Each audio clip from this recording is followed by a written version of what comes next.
Under the Waves is a hopelessly generic title, but it leaves no doubt as to the setting.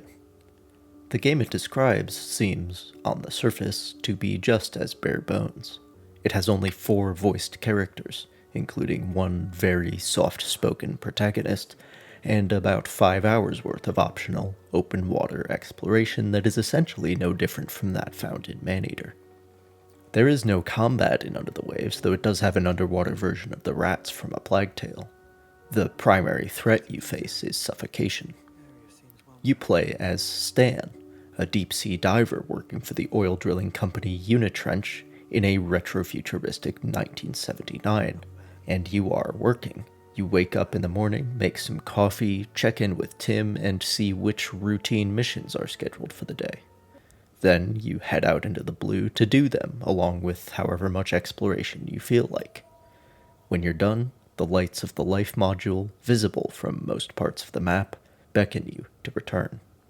And then you do it all again the next day. If that all sounds boring and uninteresting, that's because it is. But underneath this placid routine and Stan's calm demeanor lie unplumbed depths of stormy, dark introspection. And my puns are as intentional as they are unavoidable because everything in this game has layers of meaning hidden beneath the surface. Under the Waves is a meditative, inward-looking soliloquy, not just for Stan as he processes his grief, but for any human, bound as we are to the relentless cycle of death and life. And on a larger scale, it is also a societal soliloquy for a human race that is becoming ever more conscious of its environmental impact. What's with this, then? I thought it preferred warmer waters. Well, I wouldn't know anything about that.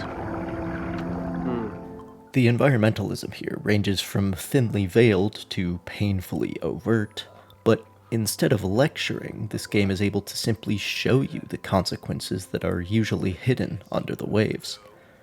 This seabed is littered, not just with Unitrench's fictional infrastructure, but with shipwrecks, unexploded ordnance, lost shipping containers, and crashed aircraft. This galleon is nothing of the kind, as it lacks a poop deck, forecastle, or any tumble home whatsoever, but it still represents humanity's centuries-long relationship with and impact on the sea. This Type 7 U-boat has been scaled up by a factor of 2 or 3 to facilitate the exploration of a completely inaccurate interior, but in terms of statistical representation, it is an essential choice. With over 700 boats completed, the Type 7 is by far the most numerous class of submarine ever built. The vast majority of these were either sunk during the war or scuttled afterwards, which probably gives the Type 7 the dubious honor of being the most common single class or type of vessel that can be found on the ocean floor. And most of those hundreds of wrecks contain, to this day, unexploded ordnance and diesel fuel. At the time, the crew of this submarine would have cheered to see one of their torpedoes set fire to a tanker carrying 10,000 tons of American oil. Likewise, the Allied convoy escorts might have cheered when they saw a diesel slick rise to the surface, heralding the death of this submarine. The environmental impact of that carnage is easily overshadowed in a war that claimed 70 million human lives. Just as representative of this, but infinitely more unlikely of a find in the North Sea, is a crashed B-29 superfortress. These were not used in the European theater, as their long range, essentially double that of the B-17, was far more useful in crossing vast tracts of the Pacific to firebomb Japan.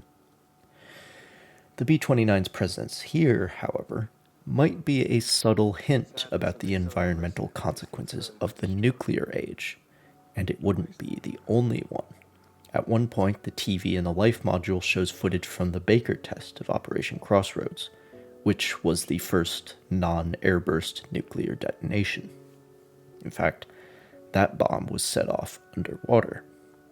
Airbursts carry their fallout up into the stratosphere, but in the Baker test, the fission products, unfissioned plutonium, and isotopes activated from elements in the seawater remained in the local environment.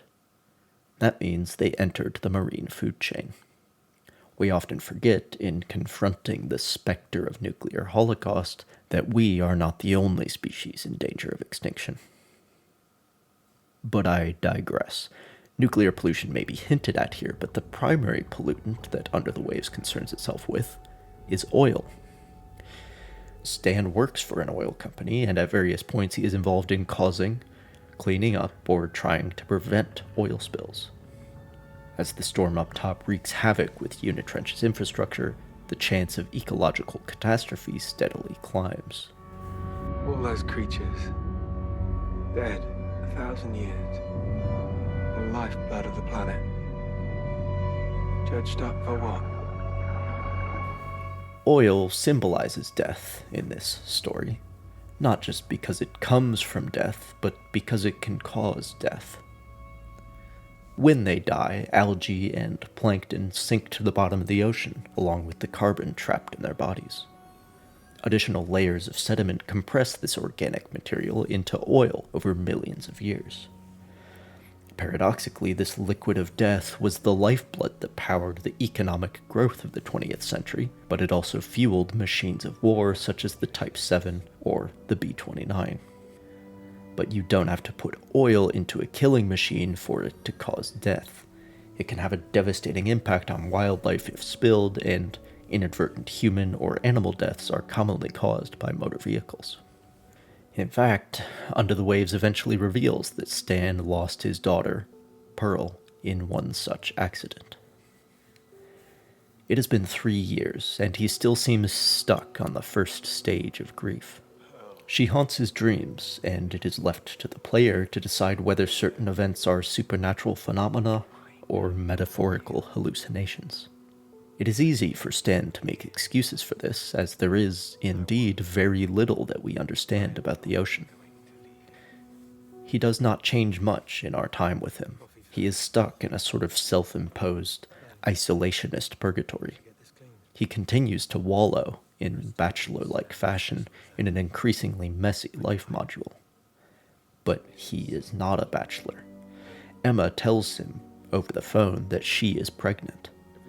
As a result, she represents everything that Unitrench is not. She is an environmentalist for one thing, but now she also represents the acceptance of death and the continuation of life. If Stan stays down here working for Unitrench, digging up that which should remain dead, he will never know happiness again.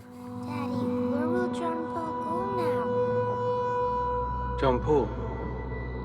Mommy said he went away, that he didn't want to swim anymore. Oh. You mean your goldfish?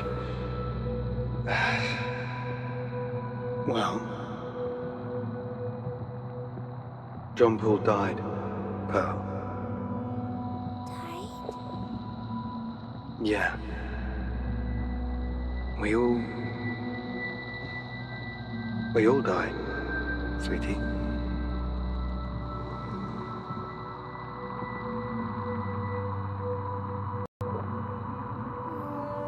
I didn't want him to die. No one ever wants their friends to die. But that's life. It's all a big circle. Circle? Yeah. Everything dies. And when it does, it goes back into the earth and helps make new life. Even John Paul? Even John Paul. That's why it's important to remember them. The ones we lose. They're a part of that circle. And as long as we remember them, they're never really gone. Oh, okay. I love you, Pearl.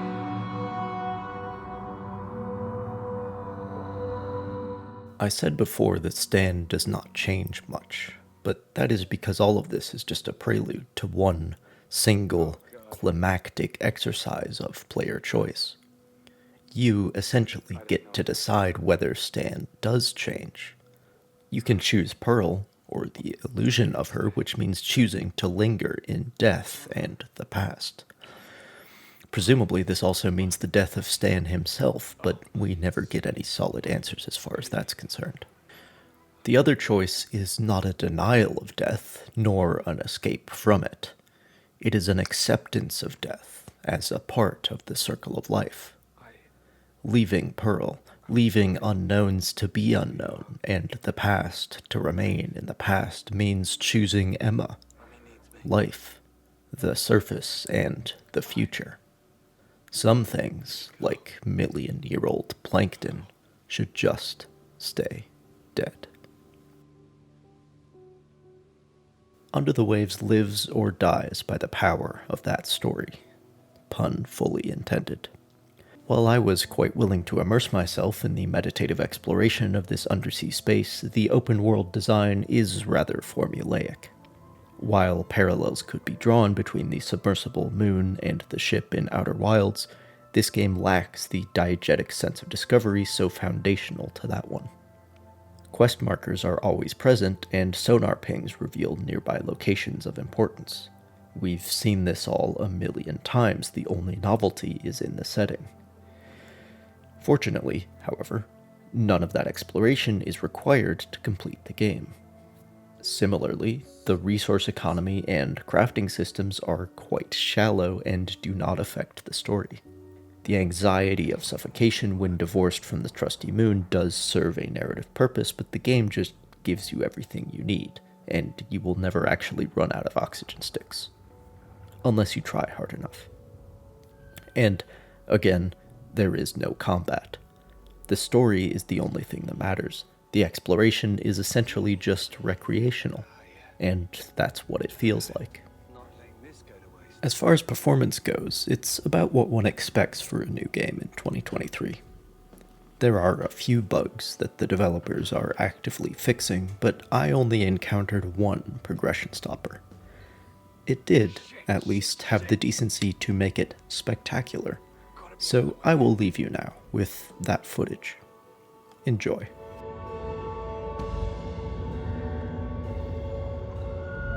Nearly there.